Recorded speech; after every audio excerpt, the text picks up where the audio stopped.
What's going on, guys? This video is going to be completely unlike anything I've made before. It's extremely of the world, tactical, practical.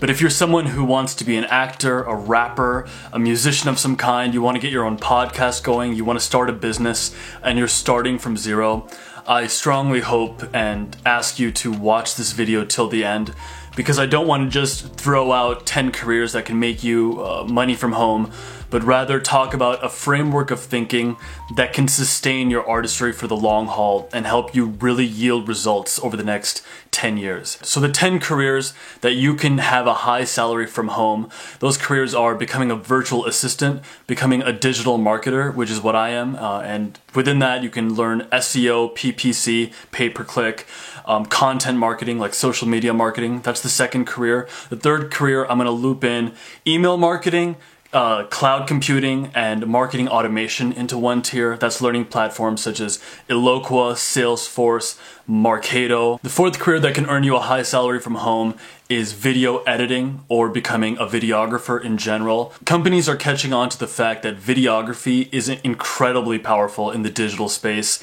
and in terms of marketing efforts or trying to build the presence of a company, make it seem like a company with a heartbeat, having great video marketing is so powerful, and that's why the demand for a slightly creative and very fun career, that of being a video editor, is really on the rise. The fifth career that can make you a high salary from home is becoming a UX designer, basically making the interface of a website beautiful and attractive and very easy to interact with. Most business owners don't have the time or skill necessary to make an attractive website, and so the demand for UX designers is huge, and the median salary in the US for one of these designers is about $73,000 a year. And the last 5 fields that can make you an especially high salary working remotely, working from home, are programming, machine learning, cybersecurity, data science, and mobile app development. Now, I'm sure none of this surprises you, and these are all like very in-demand, lucrative positions right now. But instead of just talking about the salary for each of these positions, each of these, except for becoming a virtual assistant, on average, your early career, mid-career salary is around $73,000 to $77,000 a year, and then in your late career, digital marketer taps out at around $110,000 a year, but with some of these positions such as becoming a programmer or getting into cybersecurity, your salary can get extremely high, $170,000 a year or higher. But instead of just talking about the positions and how much money is associated with each of them and what those positions are, I want to spend the majority of the video talking about the framework or the process of thinking by which you can actually get one of these jobs, going from zero skills to eventually working full-time remotely, making a great salary, and having enough time and energy to pursue your own artistic or entrepreneurial endeavors, because that is ultimately what I'm hoping for with this channel. One of the 7 habits listed in the book, 7 Habits of Highly Effective People, is begin with the end in mind. And so in this regard, you need to look up job descriptions of actual positions, remote jobs that you would want. And I pulled up one for digital marketing manager, and here are some of the requirements for that position. You need to be able to manage technology platforms, CRM, Google Analytics, Waiver database to create key customer business insights. You need to be able to construct and manage 6-figure marketing budgets, oversee social media strategy, review marketing material, provide edits. For some of these skills, the position is asking for 3 years of experience. For others, it's asking for 5 years of experience. So how could you break through the noise with job demands like these? 3 years of experience, 5 years of experience in a position that you want to eventually get into but you right now have no skills for. Here's the strategy that I would recommend. Firstly, study for certifications. In every field, there are certifications that are valued in that industry. And so I would, instead of just picking any random online course or taking a Udemy course or Coursera or one of these platforms, I would actually find a course, find like the top 8 certifications associated with that field, and then take courses that can guarantee that you are well prepped for those certification exams. And a lot of these courses and certifications are free, or at least the easier ones are free to start out. So for instance, as a digital marketing manager, the first few certifications you can get are with Google AdWords, Google Analytics, and HubSpot's inbound marketing, and a number of other marketing certifications, content marketing. A lot of these courses are free or very cheap. The Google AdWords courses, those are actually made by Google themselves. And so they want you to succeed, and you get some sort of result at the end of it. It makes it much easier to focus on your studying because you're working towards that certification.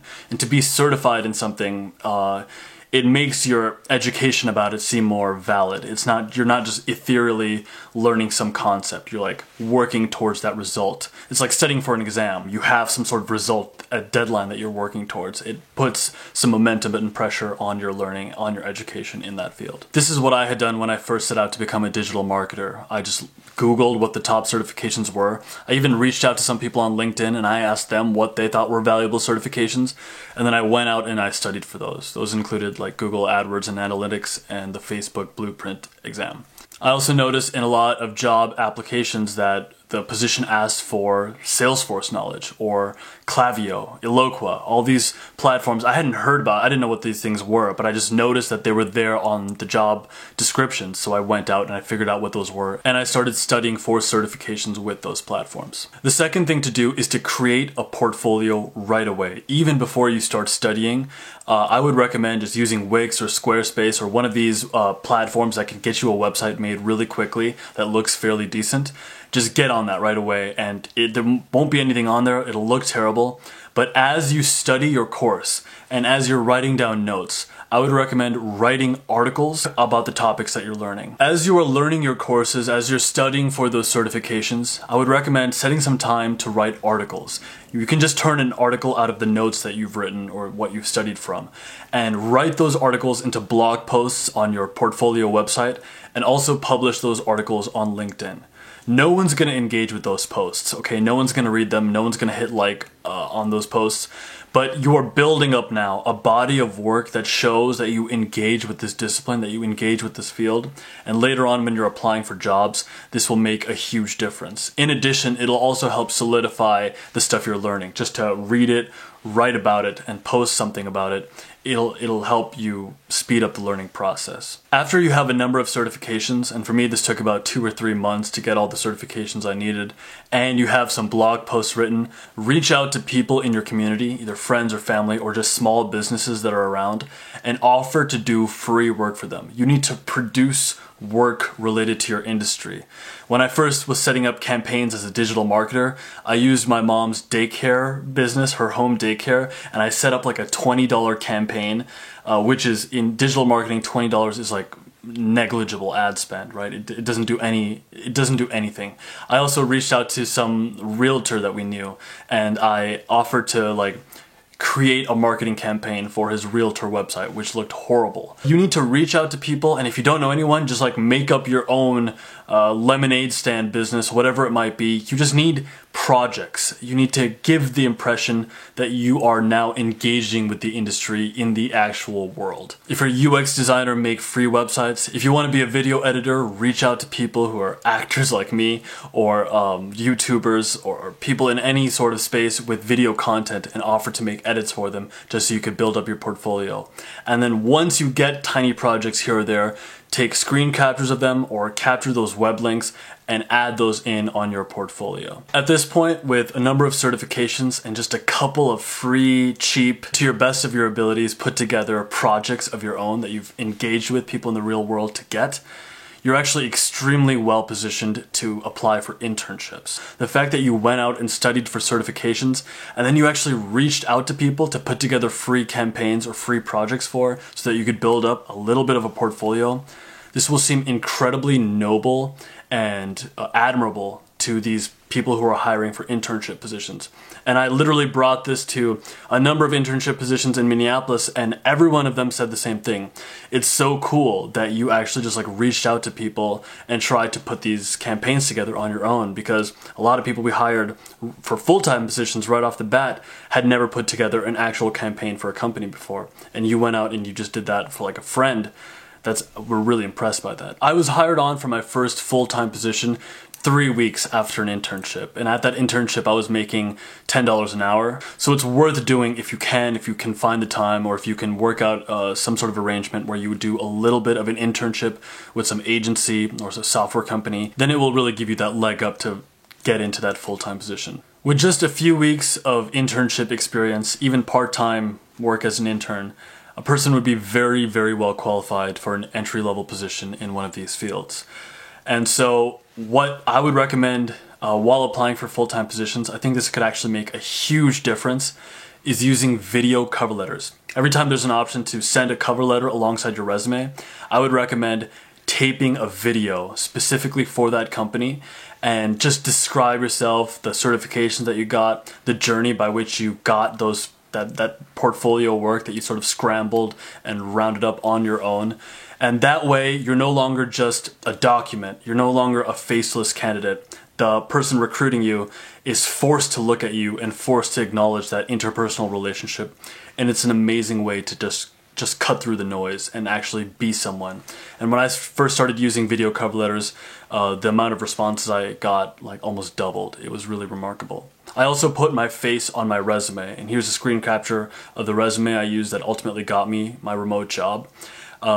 Creating a clean interface, a really streamlined, attractive resume, and using video cover letters and just forcing that personal connection through your application could really make a huge difference. Even through this process, your first position will likely be an in-office job, working a desk job at the actual location, because the truth is getting remote work is incredibly difficult and is incredibly in demand. You're not just competing with the people in your city, you're competing with the entire country. And so your first position, just to get that first year of experience, will most likely require an in-office position. And I don't think this is a bad thing, because in an in-office position, you can get direct mentorship by people who've worked in the industry, and they can often pay for your training to actually develop your skills even further. But just for that first year, your position will most likely have to be in office, whether it is digital marketing or whether it is as a developer or even as a video editor. After that first year of experience, although for me it was about like 6 months, you are now somewhat well positioned to get a remote position in one of these fields. Now, this is obviously somewhat of a lengthy process, and it might be disheartening for some to hear that there's so much work that would go into getting a high-paying remote job. And what you really might want to do is be a rapper or work on your business or work on your podcast. And so to put all this time and effort into getting a high-paying remote job, it might not seem worth it, or might seem like something out of reach. But I think everyone should consider the fact that whatever you're really trying to do is something that requires nurturing and requires cultivation, something that needs to be built up over a long period of time. Everyone who's really become a titan or someone who's made it in their own industry as an artist, on average it took them about 10 years to get there. And in those 10 years, your artistry will not give you anything back in return. It will only require that you keep planting those seeds, that you keep working towards it systematically, consistently over a long period of time. So even though it might seem like a process of a year or 18 months or 2 years just to get a career that you don't really want to end up in for the long haul, just consider it an investment that will sustain you for the long haul so that you can really do what you want to do 10 years down the line. My great inspiration for how to make it as an artist is Arnold Schwarzenegger. Schwarzenegger came to full form when he was cast as Conan the Barbarian, and that happened in his 30s. He had already been trying to be an actor for like 10 or 12 years prior. And even though he was waiting for his big break over those years where he was just like this Austrian guy in LA, he studied at Santa Monica Community College and he learned about business, marketing, finance, real estate. Schwarzenegger was a millionaire by the time he got cast as Conan, completely outside of his work as an actor, completely outside of Hollywood money, and he actually had built up a really lucrative bricklaying business on the side as well. However far you're supposed to get as an artist, that's something that's outside of your control, and it's something that will bloom and blossom if you plant the seeds consistently over time. When it comes to making it as an artist, you're a gardener, you're a cultivator. But when it comes to playing the game of money and making those resources possible to actually nurture your art, you've got to be a tactician and a hunter. And so learning these skills, learning a tangential high income skill, I'm actually really passionate about this, and I'm gonna talk about this hopefully a little more frequently on my channel, because it can make a huge difference in your quality of life while you wait for your break, while you wait for things to unfold in your artistry. Some of my favorite quotes about learning skills come from Scott Adams, the creator of the Dilbert comics. Scott Adams said that every skill you learn doubles your chance of success. And another one of my mentors, Brian Tracy, who I have adored his works and I've talked about him so much on this channel, one of my favorite quotes from his is, "You're only one skill away from doubling your income." So even if digital marketing or programming or video editing or becoming a virtual assistant, these aren't your real passions. Listen, they're not my passions either, but there's something really powerful about sitting down and studying and saying, I'm willing to learn these tangential skills, I'm willing to learn these high income skills, and I'm willing to leverage these tactics to get work that can nurture my artistry. It's something that I encourage everyone to do and to keep learning skills throughout your life, because those who learn more earn more, and by earning more, you can nurture your work as an artist. And so once again, the strategy that I would recommend to eventually get work, high income work as a remote worker, is to study for certifications, create a portfolio right away, even if it isn't good, and write blog posts, reach out to people and offer them to do projects for free, apply for internships, use video cover letters when applying for actual positions, and put your face on your resume as well. And eventually you could become really competitive as a remote worker and sustain your career as an artist. And with that being said, I encourage everyone to keep learning skills. Kaizen, 1% better every day. Even if it means you only study for 15 minutes that day, that's completely fine, because those who learn more can eventually leverage their talents to do what they're supposed to do. Cheers guys, I'll talk to you soon.